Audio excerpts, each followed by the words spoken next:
So I decided that I wanted to replace my Xbox controller and chose to go through the Xbox Design Lab. This is a sneak peek of the controller that I chose. I've been quite interested in doing this for a while, and I had been using a wired controller and ultimately started to miss the wireless controller. So I decided to go ahead and do it now. And in this video, I wanted to share what my experience was like, the options that I chose, and ultimately if I think that the design is worth the price tag. The controller I designed it on June 10th, and it actually was delivered on June 20th, just 10 days later, which in my opinion is a great turnaround time considering they're putting this controller together after you order it.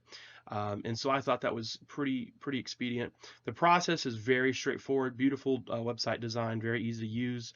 It allows you to choose the color of the front or choose a camo, then the color of the back. You do have the option to add rubberized grips on the back and side of the controller. You can choose the color for the bumpers, triggers with the option of metallic. The D-pad, once again, the option of metallic color as well.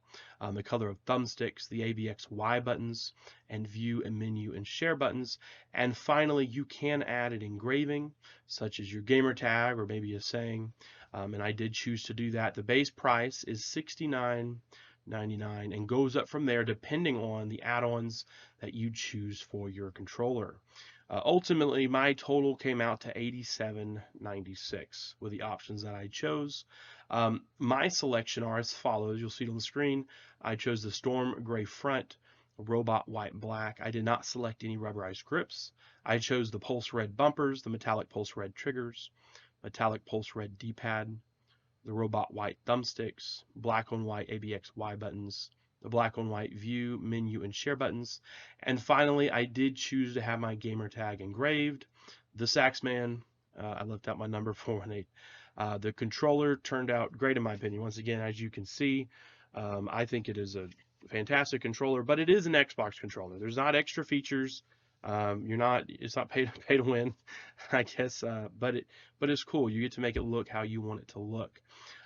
Considering Xbox controllers right now cost about $65, personally, I don't have an issue paying $23 more to get the exact design that I wanted, along with an engraving. In my opinion, if you don't constantly need to replace your controller because you're not chucking it at your wall or chucking it at your TV or chucking it at your brother, then I definitely think that it's worth it. A couple things I do wish they had, and it just makes sense to me, is I wish they had an option that you could add on for a rechargeable battery with a charging stand that matched the controller. To me, that's just a no-brainer, and I would have paid more for it. And then ultimately, a way to customize that camo front, the option I showed at the beginning. The camos are cool, but they just weren't the color scheme I wanted. So I do wish they had the option to customize that. But they are updating this constantly, so hopefully we will have that option one day. If you did enjoy this video, please like, that helps so much. Comment down below what controller that you're currently using, and if you're considering designing one on the Xbox Design Lab. And subscribe and hit that notification bell so you don't miss the next video. Thank you so much for joining once again. Have a great rest of your day.